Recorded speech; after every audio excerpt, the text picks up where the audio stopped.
Welcome back to the YS channel. So today we're going to dive into the bizarre world of cinema to discuss the infamous 1974 film known as Zardoz. This is a science fiction cult classic and has garnered a reputation for being one of the most absurd and outlandish movies ever fucking made. If in case you weren't able to already figure that out by the Sean Connery thumbnail and poster that we're going to be having up on this video, it's definitely absurd. Anyhow, join us as we explore the strange and surreal world of Zardoz and uncover why this film has left audiences scratching their heads for decades. Zardoz is a movie so strange and bizarre that Sean Connery himself was able to transition from being James Bond to the other acting roles he took on, all because of this weird movie. Directed by John Boorman, Zardoz takes place in a dystopian future where society is divided into two distinct classes: the immortal Eternals, who live in a utopian paradise, and the Brutals, who live in squalor and servitude. The film follows a barbarian named Zed, played by Sean Connery, wearing nothing but an orange diaper, a holster, and dye boots, and barbados mustache. And his most bizarre role ever. And he's on a mission to infiltrate these Eternals' society and cover its secrets. Yeah, this sounds strangely like almost like the plot of Highlander to an extent, which, that was actually the previous movie we just reviewed, where you have a clan of Eternals that are clashing with each other for power. Granted, Highlander doesn't take place in a dystopian future, and in that one, Sean Connery isn't wearing a red-orange diaper lingerie get-up thing, whatever the fuck he wears in this movie. Oh lord. Oh man, I'm gonna talk more about him near the end of this because there's some interesting tidbits about Sean Connery. But anyhow, one of the central themes of Zardoz, and you already kind of hinted at it with the plot, is the exploration of class division and the consequences of immortality. The Eternals, who have achieved immortality through advanced technology, have become bored and stagnant, while the Brutals struggle to survive in a harsh and unforgiving world. The film raises questions about the nature of existence and the pursuit of eternal life, as well as the impact of social inequality on society as a whole. I'm not gonna lie, the execution of this movie is terrible. But just reading you just read those plot points or based off the themes here. This could have been an interesting, well-made movie if it had been executed better. But alas, it wasn't. And you get Sean Connery. You get Sean Connery in basically a David Hasselhoff type fucking weird outfits. Well, you gotta remember, Zardoz is the brainchild of John Boorman, a director who's not known for making good films. I think his best film to date is Excalibur. And Excalibur originally was going to become Lord of the Rings back in the '80s, but the rights fell through, and he turned that into a King Arthur movie. And then I think John Boorman made a movie in the very late '80s or early '90s about his experiences growing up during World War II, which I've seen. It's actually not bad. I forget the name of the movie, but everything else he's directed has not been real praised. In fact, he is responsible for one of the worst movies ever made, and that is the Exorcist 2 sequel. Yeah. It's actually amazing that guy's actually had as long of a career as he has, considering all the duds he's responsible for. It's actually kind of phenomenal if you think about it. He's like the Neil Breen of his day. Oh, actually, I take that back. Neil Breen makes this guy look like an Oscar. Neil Breen makes this guy look like fucking Steven Spielberg, but I digress. Anyway, the visuals of this movie are kind of interesting, even though, as you said, the movie fails in its overall execution. From the opening shot, we have a giant stone head bringing guns, ammunition, and telling the Brutals that the penis is evil, and to kill everything else. Now, Zardoz establishes himself as a visual, striking, and surreal experience. Costumes and set designs are. I can't really say they're futuristic, but Bizarre. Bizarre, but bizarre doesn't mean best describe what I saw. So I think it was someone's imagination running wild. But they do create a disorienting and an otherworldly aesthetic. The film is filled with strange and unsettling imagery, from the ritual worship of the Stonehead to the psychedelic visions experienced by the lead characters, and forcing Sean Connery later in the movie to experience various tortures and strange experiences. Yeah, I mean, it's actually these visuals and everything is pretty much the reason. It's one of the reasons, besides the fact that Sean Connery's wearing a mankini the entire fucking movie. You know, I mean, the visuals stay with the viewer. You know, that's kind of why like this movie's lived in infamy. You know, and it has a cult following to an extent. You know, it's so bizarre. It's like, oh shit, but it's bizarre like in it, depending on your taste, in an interesting way or in an off-putting way. You know, there's no in between with this one. But again, it is polarizing either way you look at it. You know, I mean, it's not. It will never be considered one of the worst movies ever made.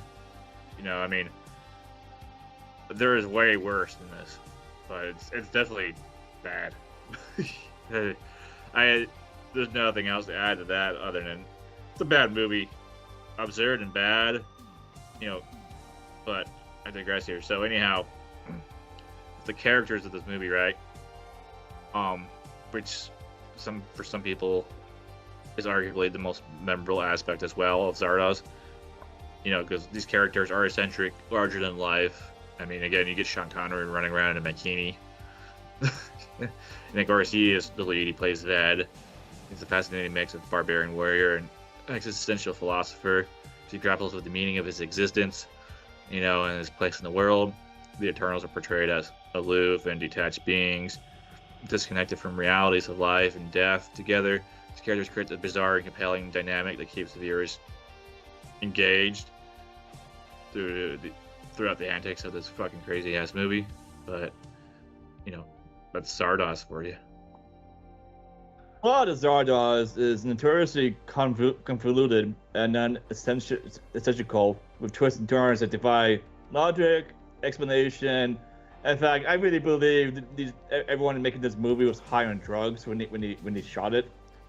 From Zed's journey to demonstrate the eternal society to the revelation of the true nature of the world they inhabit, spoiler alert, you may want to read Wizard of Oz.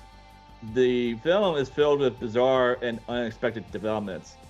The climax of the film is both a surreal experience, leaving audiences with more questions than answers. Despite its absurdity, Zardoz does contain several thought-provoking messages and themes that resonate with audiences, from like class warfare, which is better, to live or to die. The film explores the limits of the human knowledge and the hubris of attempting to transcend mortality, as well as the consequences of unchecked power and privilege.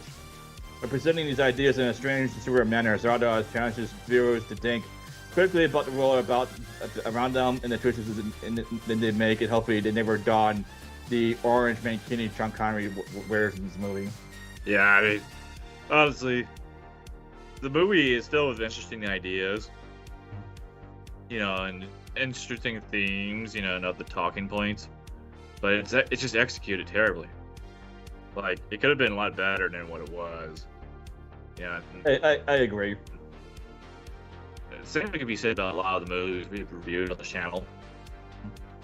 You know, like, yeah, it's just, again, you have like the idea is good, but beyond the idea, you just have shit. So, anyhow, with Zardoz, again, this is a truly absurd movie. It just really just defies traditional categorization and expectations. You know, again, the bizarre visuals, and these such characters, and costumes, and themes. This makes this a unique movie that stands out. But again, as we've been talking about, the execution makes it stands out for the wrong reasons. But nonetheless, it's gained a cult following. It's similar in nature to like Caligula. You know, like that movie has a cult following for all the wrong reasons. I mean, that's a train wreck of a movie. You know, we're not gonna cover it on our channel, but anybody familiar with it knows what we're talking about. Yeah, I think God damn that movie. You know, I mean, absolute train wreck. But again, you know, it's when you talk about it, a lot of people, oh yeah, I know exactly where you're coming from. Zardoz is not quite at that level of infamy, but it does live on in infamy, nonetheless. Like, you throw up that picture of Sean Connery in his fucking Weird Al mankini outfit, you know, people are like, what the fuck? You know, that's kind of like the main takeaway of this movie is, you know, Sean Connery gives everybody some cringe and meme material with that, and that's honestly its lasting contribution. But anyhow, unless you have any additional comments. Well, you know. like I said before, this movie actually broke the mold for Sean Connery in terms of an actor, because before he was being typecast because of James Bond, and there was a period of time where he had to get work no matter where it came from. Zardoz finally. Yeah, that's why he did this. That's why he did this movie, but also enabled him to do other roles that were being denied to him, because a couple of years later he was in a good movie from the 70s called The Lion and the King, or The Lion and the Wind, or something, and another good movie with Michael Caine in it, and then pretty much from that point forward he was making mostly decent movies, but movies until the early to mid 80s, when his career kind of stagnated once again. But then he caught on back again when he did a movie about playing a monk. I forget that movie too. But Sean Connery owes his career to both Zardoz and James Bond. That's true. I mean, Zardoz in a lot of ways is a launching point for his career outside of James Bond typecast type of movies. You know, I mean, Sean Connery, he's been in a lot of damn good movies. I think wasn't he in The Hunt for Red October? Yes. Yeah. You know, I mean, that's a pretty fucking good one there. You know, ironically, he plays an ex-secret agent, British secret agent, in the movie called The Rock. You know, when they gotta like disable his dirty weapon that's been hidden inside Alcatraz. I mean, that's a damn good movie. You know, and then Highlander. You know, sadly he's in the second one, which is monkey shit, but the first one is pretty fucking good. It's an epic in its own right. You know, he has a lot of good fucking movies to his credit. I think his most underrated movie, he plays a recluse author in a movie called Finding Forrester, and it's completely different from anything else he's done, because like it's not action oriented. It's actually he has to rely on his acting capabilities, and based on what I've seen from that movie, he's phenomenal in that as well. Yeah, he is a damn good actor, and even though Zardoz is really just crazy and absurd fucking psychedelic mindfuck of a movie, he's actually Sean Connery's performance in it. You know, he actually does a good job with what he's given. You know, and like there's a old saying in Hollywood, like every established actor is gonna be put in a bad movie at some point. But the secret is to not be bad in a bad movie. Like you still gotta like give it your all. It's kind of similar to Raul Julia in the 1994 Street Fighter movie. You know, I mean that was a terrible movie, right? But Raul Julia fucking nailed it with his character in Bison. You know, he did not phone it in. Like, he actually delivered. Sadly, the rest of the cast couldn't be bothered to do so. You know, that's one prime example right there. But I know what's crazy with Sean Connery. For all the highs and lows of his career, he was offered the opportunity to play Gandalf, you know, in the Lord of the Rings movies, and he turned it down. Because, I kid you not, he's like, I don't get it. That's his rationale for turning it down. He's like, dude, you did this movie. What do you mean you don't get it?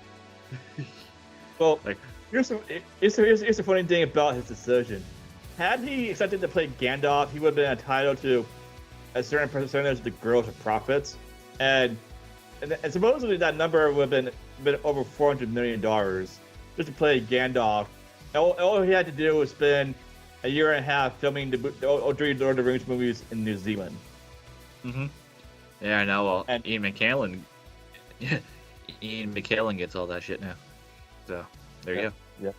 But he doesn't get $400 million for that Gandalf. Dude, he probably gets a good cut now. I mean, dude, he is Gandalf. But anyhow, we're getting too far off track here. Anyway, thank you all for tuning into this discussion and review of Zardoz. We recommend you check out this movie and see how absurd and colorful it is for yourselves. And thank you for tuning in. Drop a like, subscribe. We greatly appreciate it. Until the next time. Later. Later, people. Yeah. Later.